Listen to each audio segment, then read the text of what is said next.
खबर कर्नाटक की राजनीति से जुड़ी हुई, जहां पर हलचल मची हुई है। कई महिलाओं से यौन शोषण के आरोप झेल रहे प्रज्वल रेवन्ना को जेडीएस से अब निलंबित किया जा सकता है। पार्टी के नेता और पूर्व मुख्यमंत्री एचडी कुमारस्वामी ने इस बात की जानकारी दी है। आपको बता दें कि मौजूदा लोकसभा चुनाव में रेवन्ना कर्नाटक की हासन लोकसभा सीट से उम्मीदवार हैं। राज्य में कांग्रेस के हमलों के बीच में पूर्व मुख्यमंत्री कुमारस्वामी ने कहा कि प्रज्वल को निलंबित करने को लेकर पहले ही चर्चा हो चुकी है। अब हुबली में कोर कमेटी की बैठक होगी, जिसमें हासन सांसद के निलंबन की सिफारिश की जाएगी। उन्होंने कहा कि रेवन्ना सांसद हैं, संसद सदस्य हैं, इसीलिए उनके निलंबन का फैसला दिल्ली से किया जाना है। राज्य सरकार ने इस मामले में एसआईटी का गठन भी किया और पूरे मामले की जांच जारी है। कांग्रेस की महासचिव प्रियंका गांधी वाड्रा ने कथित सेक्स स्कैंडल को लेकर निशाना साधा और कहा कि इस मामले में आरोपी सांसद महिलाओं के खिलाफ अत्याचार करके देश छोड़ने में कैसे कामयाब हुए। मैं उनसे पूछना चाहती हूं कि आज कर्नाटका में एक बहुत बड़ी बात निकली है कि उनके साथ जो मंच पे खड़े थे, जिनके लिए मोदी जी ने वोट मांगा, उन्होंने हजारों महिलाओं के साथ दुष्कर्म किया, हजारों महिलाओं के साथ। मैं पूछना चाहती हूं मोदी जी क्या कहते हैं इसके बारे में, क्या कहते हैं हमारे प्रधानमंत्री इसके बारे में, हमारे गृह मंत्री क्या कहते हैं इसके बारे में। कुछ समय पहले 3 दिनों के लिए मैं अपनी बेटी से मिलने गई। प्रधानमंत्री जी, गृह मंत्री जी बोलने लगे कि प्रियंका गांधी विदेश में गई है। जहां मैं जाती हूं इनको पता चल जाता है, जहां विपक्ष के नेता जाते हैं इनको पता चल जाता है। लेकिन इस तरह का अपराधी, इस तरह का राक्षस इस देश को छोड़ के चले जाता है और इनको पता नहीं चलता। हम कैसे यकीन कर सकते हैं इस बात पर। सब चीज, हर जानकारी इनके पास जाती है। सब नेताओं पे ये ध्यान रखते हैं कौन कहां जा रहा है, क्या कर रहा है। केंद्रीय गृह मंत्री अमित शाह के फेक वीडियो पर नोटिस मिलने के बाद तेलंगाना के सीएम रेवंत रेड्डी का पहला बयान सामने आया। उन्होंने पीएम और शाह पर निशाना साधते हुए कहा कि अभी तक ये चुनाव जीतने के लिए ईडी, सीबीआई और इनकम टैक्स का इस्तेमाल करते थे, लेकिन अब दिल्ली पुलिस का भी ऐसा इस्तेमाल किया जा रहा है। नोटिस पर सवाल उठाते हुए रेवंत रेड्डी ने कहा कि सोशल मीडिया पर किसी के कुछ पोस्ट करने पर वो लोग तेलंगाना कांग्रेस अध्यक्ष और राज्य के सीएम को गिरफ्तार करने के लिए चले आए, तो यहां पर कोई भी उनसे डरने वाला नहीं है। पुलिस ने सीएम रेवंत रेड्डी के खिलाफ नोटिस जारी करते हुए उन्हें 1 मई को दिल्ली बुलाया है और अपना फोन भी साथ में लाने को कहा है और फोन की भी जांच होगी। आपको ये बता दें कि अमित शाह के फर्जी वीडियो केस में पहले कार्रवाई हो चुकी है और असम से एक शख्स को गिरफ्तार भी किया जा चुका है। को इस्तेमाल कर रहे थे चुनाव जीतने के लिए। अभी मेरे समाचार मिला है तेलंगाना कांग्रेस पार्टी ऑफिस में दिल्ली पुलिस पहुंचा हुआ है। सोशल मीडिया में कोई पोस्टिंग लगाया, इसीलिए तेलंगाना के कांग्रेस अध्यक्ष को, तेलंगाना मुख्यमंत्री को हम अरेस्ट करते बोल के नोटिस लेकर तेलंगाना गांधी भवन में पहुंच गए। इसका मतलब Narendra Modi ji ED, income tax, CBI हो गए, अभी दिल्ली पुलिस को इस्तेमाल कर रहे चुनाव जीतने के लिए। यहाँ पर कोई डरने वाले नहीं है भाई, यहाँ पर पलट के जवाब देने वाले हैं। देखेंगे आने वाले चुनाव में नरेंद्र मोदी जी और अमित शाह को हरा के दिखाएंगे कर्नाटक और तेलंगाना में। पंजाब के मुख्यमंत्री भगवंत मान 30 अप्रैल को दिल्ली के सीएम अरविंद केजरीवाल से तिहाड़ जेल में मुलाकात करने वाले हैं और पार्टी सूत्रों की मिली जानकारी के मुताबिक मंगलवार को दोपहर के बाद में ये मुलाकात हो सकती है। जेल में दोनों की ये दूसरी मुलाकात होगी और सूत्रों का कहना है कि इस मुलाकात के दौरान आम आदमी पार्टी के चुनावी अभियान के बारे में चर्चा हो सकती है। साथ ही मुख्यमंत्री अरविंद केजरीवाल पंजाब, दिल्ली, गोवा, गुजरात और अन्य राज्यों के लिए कुछ संदेश भी दे सकते हैं और चुनावी रणनीति पर भी चर्चा कर सकते हैं। वहीं तिहाड़ जेल प्रशासन ने सीएम केजरीवाल की पत्नी से मिलने की इजाजत को रद्द कर दिया। 29 अप्रैल को सुनीता केजरीवाल और अरविंद केजरीवाल की मुलाकात होने वाली थी, लेकिन नियमों के मुताबिक एक बार में 2 लोग केजरीवाल से जेल में मुलाकात कर सकते हैं। पटना में तेजस्वी यादव ने अमित शाह के बयान इंडिया गठबंधन की सरकार बनेगी तो बार बार प्रधानमंत्री बदलेंगे पर तंज कसते हुए कहा कि एनडीए मान चुका है कि वो चुनाव हार रहे हैं। अमित शाह पर हमला बोलते हुए तेजस्वी ने कहा कि वो सही बोल रहे हैं कि हम लोग सेवक हैं, हम लोग नेता हैं, हम जनता की सेवा कर रहे हैं, वो नेतागिरी कर रहे हैं और वो लोग तानाशाह नेता हैं।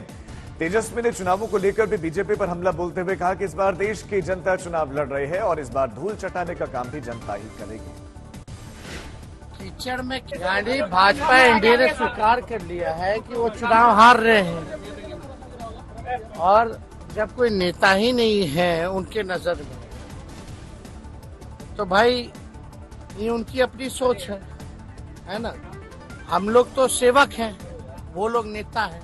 सही तो कहा अमित जी ने, हम लोग जनता का सेवा कर रहे हैं और वो है नेतागिरी कर रहे हैं। और नेता वैसा नेता नहीं है, वो लोग तानाशाह नेता है। हम लोग तो देश के संविधान और लोकतंत्र को मानने वाले लोग हैं, इस देश के नागरिक हैं। हम नागरिक हैं, सेवक हैं और इस बार देश के नागरिक चुनाव लड़ रही है, देश का जनता चुनाव लड़ रहा है और इनको धूल चटाएगा, हवा में उड़ने वालों को जमीन पे लाने का काम करेगा। कीचड़ में खिलता कमल जैसे मोबाइल रिचार्ज कर देगा। मथुरा श्री कृष्ण जन्मभूमि और शाही ईदगाह मस्जिद विवाद को लेकर आज इलाहाबाद हाईकोर्ट में फिर से सुनवाई होगी और सुनवाई में हिंदू पक्ष आगे भी दलीलें जारी रखेगा और अगले 2 दिनों में सुनवाई पूरी होने की भी उम्मीद है।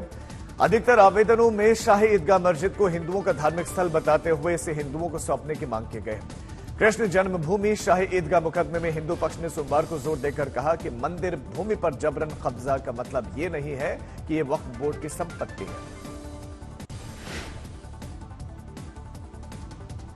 आउटर मणिपुर लोकसभा क्षेत्र के 6 मतदान केंद्रों पर आज फिर से मतदान होगा और अधिकारियों ने बताया कि 26 अप्रैल को इन 6 मतदान केंद्रों पर वोटिंग हुई थी, लेकिन 4 केंद्रों पर मतदान पूरा होने से पहले अज्ञात व्यक्तियों ने हमला कर दिया था और इस दौरान ईवीएम और वीवीपैट को क्षतिग्रस्त कर दिया गया था। वहीं एक मतदान केंद्र पर ईवीएम की खराबी की सूचना मिली थी और अन्य मतदान केंद्र पर अज्ञात बदमाशों ने धमकाए जाने और जान से मारने की धमकी के कारण मतदान पूरा नहीं हो सका था। मुख्य निर्वाचन अधिकारी प्रदीप कुमार झा ने इन मतदान केंद्रों के मतदानकर्ताओं से बड़ी संख्या में अपने मताधिकार का प्रयोग करने की अपील की। उत्तराखंड का नैनीताल इस समय आग से झुलस रहा है और सबसे ज्यादा प्रभावित है और ऐसे में नैनीताल जिले के अधिकांश हिस्सों में फिलहाल राहत की खबर यह है। सबसे ज्यादा प्रभावित इस क्षेत्र में महेश खान का क्षेत्र है, जहां पर केंद्रीय राज्य रक्षा मंत्री अजय भट्ट ने पहुंचकर स्थिति का जायजा लिया।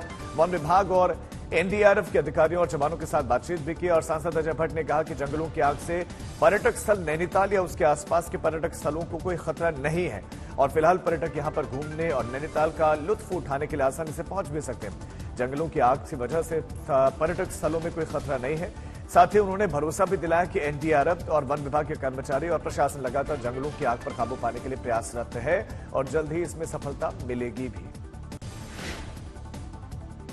के साथ एक जिम्मेदार नागरिक होने के साथ, चूंकि मैं अभी सांसद भी हूं इस क्षेत्र का, इसलिए मैं जिम्मेदारी के साथ कह सकता हूं कि बिल्कुल घबराने की, डरने की जरूरत नहीं है और इस तरह से अपनी बुकिंग को भी कोई कैंसिल न करे।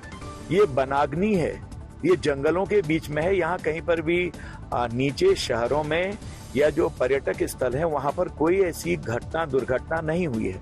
सबसे बड़ी बात यह है कि न तो यहाँ पर कोई कैजुअलिटी हुई है, न अन्य किस्म की जो बर्बादी होती है वो बर्बादी हुई है, न कोई वन्य जीव ही मारा गया है अभी तक। एसडीआरएफ, एनडीआरएफ, पुलिस के जवान, एडमिनिस्ट्रेशन के लोग सब लगे हुए हैं, काफी काबू पा लिया है।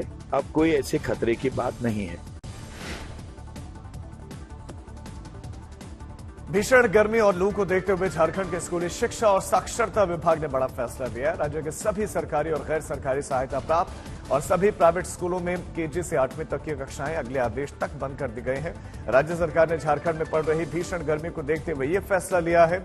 झारखंड के कई जिलों में तापमान 43 डिग्री के पार बना हुआ है। मौसम विभाग ने लू को लेकर भी अलर्ट जारी किया और इसके साथ ही कहा गया है कि यह आदेश सरकारी स्कूल के टीचर्स और कर्मचारियों पर लागू नहीं होगा।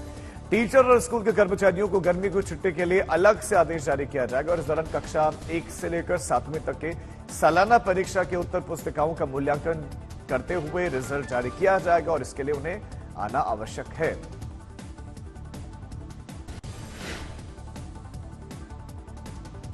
कश्मीर में भी भारी बारिश की वजह से कहीं पर भूस्खलन तो कहीं पर बाढ़ की स्थिति पैदा हो गई। प्रशासन ने नेशनल हाईवे 44 पर यात्रा नहीं करने की फिलहाल लोगों को सलाह दी है। इस बीच में मंगलवार को यहां पर स्कूलों को बंद रखने का फैसला लिया गया। स्कूलों को बंद किया गया तो लोगों को भी अपने घरों में ही रहने की सलाह दी गई है। बारिश के चलते लोगों का जनजीवन यहां पर अस्त व्यस्त हो गया है। तेज बारिश के चलते जगह जगह लैंडस्लाइड हुई है, कहीं पर पानी भरा हुआ है। किश्तवाड़ इलाके में जम्मू श्रीनगर नेशनल हाईवे को बंद कर दिया गया है। डिसाइड किया कि आफ्टर फील्ड असेसमेंट कि क्या हमें स्कूलों को बंद रखना चाहिए, तो ये निकल के आया कि एज प्रिकॉशनरी मेजर ये अच्छा डिसीजन रहेगा, बिकॉज अभी ऐसी कोई बाध्यता भी नहीं है कि अर्जेंसी भी नहीं है। तो considering the situation as precautionary measure, हालांकि ऐसी डेंजर या घबराने की बात नहीं थी, बट प्रिकॉशनरी मेजर में कल जो है स्कूल जो है हमने बंद रखने का फैसला लिया है। हम सभी ने मिलकर ये फैसला लिया है। अटल टनल के साउथ पोर्टल से धुंधी तक बर्फबारी ने सैर सपाटे के लिए निकले पर्यटकों की दिक्कतों को बढ़ा दिया। सोमवार दोपहर को अटल टनल होकर कोकसर और सिसु की ओर गए पर्यटक वापस मनाली आने लगे तो बर्फ में उनकी गाड़ियां फंस गई, स्किड होने लगी। 1000 से ज्यादा पर्यटक वाहन टनल से मनाली की ओर आए तो जाम में वहां पर फंस गए, स्थिति बन गई। लगभग 6000 पर्यटक बर्फबारी के बीच में वहां पर वाहनों में ही फंसे रह गए और 4 किलोमीटर तक वाहनों की लाइन लग गई।